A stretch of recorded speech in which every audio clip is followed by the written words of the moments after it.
What's up, gamers? I'm your host Cobra, and this is the Freeroll. Today, we're taking a look at the updated details to the Phantom Galaxies event, Astrafite Rush.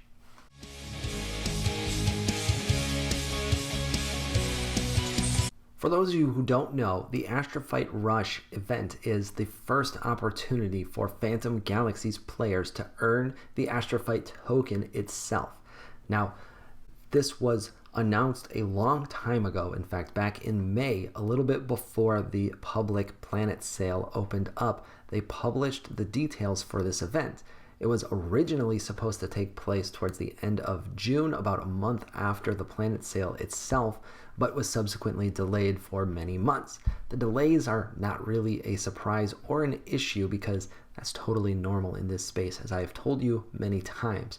However, the event has completely changed, which is a real shame because they gave us a lot of specific details about what it was supposed to look like, and the economics of the event have changed dramatically from its original intentions, so much so that it doesn't even look like the same event.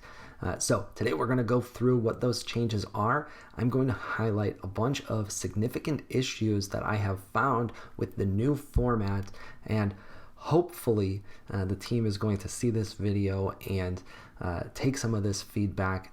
I expect it's probably too late to fix this event, and quite honestly, the damage has been done in terms of losing the community's trust, but we've still made a very large investment into this game. I've sunk many hours into playing it as well as analyzing it, so I'm not quite willing to walk away just yet, although my confidence is shot, to say the least.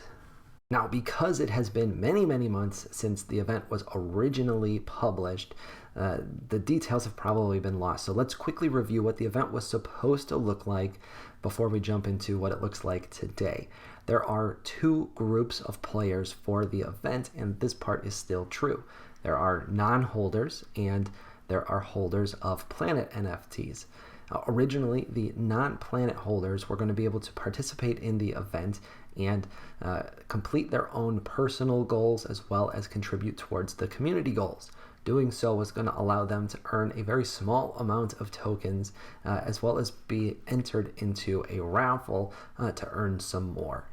The rewards were very small for non-holders because they have made little or no investment into the project so far. The vast majority of the rewards were going to be reserved for planet holders, and the amount of reward that you could earn was going to be based on a couple of things. First and foremost, the planet or asteroid that you purchased was going to determine what your maximum and minimum reward would look like. Then you would have to complete your personal objectives during each cycle to earn your rewards, and if the community also completed the community objectives, then those rewards would be added on top to get you to your maximum. So now that we've seen the update, what does the new event actually look like? They have completely turned it upside down. Instead of there being two groups of players and two reward pools, they've put everybody together into a single pool. That part is okay and not necessarily a problem. There's going to be 6 cycles of the event, each one lasting a week, and during each cycle there's going to be personal objectives as well as community objectives that you need to complete in order to earn your rewards. However, the number of rewards that you are earning are now based on your position on the leaderboard. It's not based on what you purchased. It's based on how quickly you can complete the objectives. And anybody who makes it into the top 150,000 players is going to be on the leaderboard and will receive a reward. That part is nice because top 150,000 sounds incredibly easy. In fact, I'm going to go so far to say that if you complete the objectives for any cycle at all, you're going to easily make it into the top 150,000 because I don't think there's anywhere near that number of players actively playing this game today. Regardless, the way that you do so is timing, because there's going to be lots of players that complete all of the objectives. So the tiebreaker is how quickly you complete those objectives. And Unfortunately, the timer for doing so is not based on when you log in and launch the game yourself, but rather when each cycle starts. So if you want any chance at making it into the top ranks, you have no choice but to play as soon as each cycle starts. And more than that, you're going to have to finish in that first sitting if that's possible at all, because there are going to be lots of other players that do that. Then if you happen to be a planet holder, you're going to get a multiplier to your reward based on the planets that you're holding. The multipliers are additive, so if you have more than one, you can keep them in the same wallet and receive all of the associated rewards, so long as you don't go over the cap. The article has published a maximum number of rewards that you can earn, and if you're owning multiple planets, especially if you own multiple small asteroids, then there's a decent chance you're going to run into the cap, especially if you're finishing near the top of the leaderboard. So check that out. If you're only holding one or a few number of planets, then the cap is likely not applicable to you because it's going to be more difficult to hit. Now you might be thinking to yourself, Cobra, sure, the event is very different now, but it still sounds like a fine and fun competition. Where are all of the issues? And the reality is you need a little bit of experience in this space, as well as to dig into the fine details in order to see the myriad of issues that exist with the event as it currently stands. So we're going to break that down for you right now, and I'm going to put the complaints into two different buckets, the leaderboard as well as the rewards distribution. So starting out with the leaderboard, there are a whole bunch of issues that go along with a leaderboard based competition. The first and foremost is cheating. And the reality is that when you have a leaderboard and the rewards are tilted quite heavily towards the top of the leaderboard, that means that there is a very strong incentive for players to cheat. And we know that it's human nature. There's going to be cheaters. There's going to be lots of people that try to cheat. And in this space, because things are new, it's generally not very difficult for cheaters to find a way around the system. In this particular case, my major concern is that this game is local client and completely off-chain in its current state. And then you're going to send your save file to the team later on. My guess is there's going to be a way to alter the save file that makes it difficult or impossible for the team to know who's legitimately completing the event and doing things properly. This might not play out that way, but we have seen plenty of other web3 games hold events that include a leaderboard, and it is almost always a massive struggle. The very biggest issue, in my opinion, with the leaderboard style competition is the way that they are ranking the players themselves. Now, in order to get on the leaderboard, you need to complete your objectives, and the more you complete, the higher you are going to rank. Naturally, there's going to be a lot of players that complete all of the objectives because that's the goal of a game, to finish the objectives. And so that means that it's going to be a big tie at the very top of the leaderboard, and the tiebreaker is going to be very important. So they naturally chose timing as the tiebreaker. Essentially, the faster that you finish, the higher you are going to rank on the leaderboard. So if you log in and you're able to complete all of the objectives in, say, 2 hours, and to be clear, I have no idea if that's going to be possible or not, and you're the first one to finish, then you are going to be ranked number 1. The person that finishes second will be ranked number 2, and so on.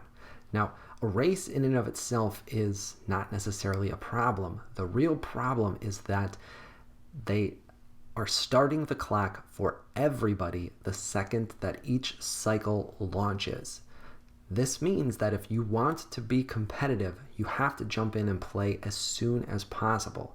If you want a chance to make it into the top 50, which is the requirement to get the top rewards, then you're going to need to play immediately, and likely you're going to need to finish in that first session as well. that is incredibly disappointing for a lot of reasons. Number one, time zones are a real thing, and by going this route, you're essentially eliminating something like a third of all potential players based purely on the time zone that they're in.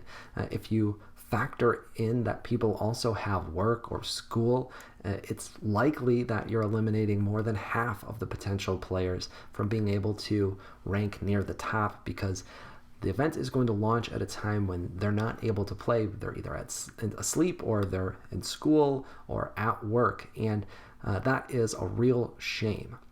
The team did respond to this criticism in Discord, and they essentially said it was the only path forward. Quite honestly, that response is even more concerning than this decision, because I see no reason why that should be the case. It sounds to me like they simply could not come up with the technical solution to have the clock start when a player logs into the game. And to me, that seems like it's something that should be very doable. Now, I'm not a coder, and I don't know that for sure, but there have been lots of other games that have been able to have the timer start when you launch your game. We recently covered the pre-alpha launch for a game called Fableborn, and they also had a leaderboard-based competition, and it was timing-based, but they had no issue with having the timer start when you launched your first mission. I see no reason why Phantom Galaxies couldn't come up with a solution like this themselves, and again, it gives me a lot of concern that they weren't able to, especially given that they understood that this was not the ideal path forward. The final massive issue with the leaderboard style competition is that it is a complete 180 from the event that we were originally promised. Originally, we were told that planet holders would earn the majority of the rewards. That is no longer guaranteed to be the case. We were also told that you simply needed to participate in the event and complete all of the objectives to earn all of your rewards. That meant that you don't have to be a competitive gamer, you don't have to be a pro finishing near the top, and you don't have to play at a rush to finish as soon as possible. You're able to play on your own schedule, and as long as you put the time and effort in, you would get the rewards in return for your investments. Now, even if you are able to finish in the top 50, you're getting significantly less. I looked specifically at the medium planet because that's what we purchased, and it's about an 18% hit if I'm able to finish in the top 50 of all 6 cycles, which quite frankly is never going to happen because the event is going to be launching very late at night on Fridays. I do stay up late, but there's no chance I'm going to be willing to do that 6 Fridays in a row and stay up all night until I finish just to have a chance at the top 50. This means that I'm going to likely fall much lower on the leaderboard, and that also means that I'm getting significantly less tokens as a reward, despite the fact that we made a nearly $17,000 investment into the game. At this point, I'm not even sure if it's worth my time to participate in the event at all. And that brings me to the final major problem, that the Blowfish team moved the rewards away from the large planet holders and towards the small asteroid owners. Now, I have asked for an explanation why several times in the Discord, and the team did respond but didn't even try to answer that specific question. They completely ignored it multiple times. The reality is that prior, they told us that the larger the planet you purchase, the more tokens you would be able to earn, and that is a big incentive for purchasing larger planets. Now, that is not the case at all. In fact, it is significantly better if you instead spread your money out and purchase multiple small assets instead of a single large one, and that just doesn't make any sense to me at all. Quite frankly, when I read this and realized what it meant and what the math added up to, I my initial shock was so great that I thought this has to be an error. Either I am reading this wrong and misinterpreting the information, or somebody made a typo, because there's no way that any project would release a rewards distribution that looks like this after taking so much money for these NFT sales up front. It is just baffling to me. But let's take a look at the actual reward multipliers, because as I said, there's not dedicated rewards for holding anymore. Rather, you're going to get a multiplier based on what you're holding. If you have a small asteroid, you're going to get a 1.6x multiplier, and these are additive. So if you own 2 of them, you're going to get a 3.2x multiplier. And if you happen to have purchased a larger planet, then you're going to get a larger multiplier. The medium planet is a multiplier of 3x, and the large planet is a multiplier of 4x. So on its surface, it looks like it's still true. Having larger planets means more rewards, but when you look a little bit closer, it doesn't make any sense at all. The small asteroid, which is getting you a 60% bump in your rewards, is worth, or was sold for $354. The large planet, which gets you a 4x multiplier on your rewards, was sold for $150,000. The medium planet that we purchased gets you a 3x multiplier, and that was sold for $16,500. This doesn't make any sense at all. If I would have purchased $700 worth of small asteroids, I would be earning more rewards than I am for spending $16,500 on a medium planet. Baffling. So to recap, prior to the sale for planets opening up, we were told that we would be able to log in, complete our objectives, and earn a specific reward. Now I have to compete against all players, not just other planet holders, but all players in the ecosystem, which the team tells me is over 100,000. And on top of that, I'm going to still earn significantly less than holders and investors that spent significantly less than me. Explain how that adds up. Now, the team has thrown out very vague excuses that there were legal ramifications and economic ramifications that forced this change and made it so that this was the only path forward. However, they have not given a single detail to indicate why the rewards need to be shifted from the large asset holders, as originally promised, to the small and non-asset holders.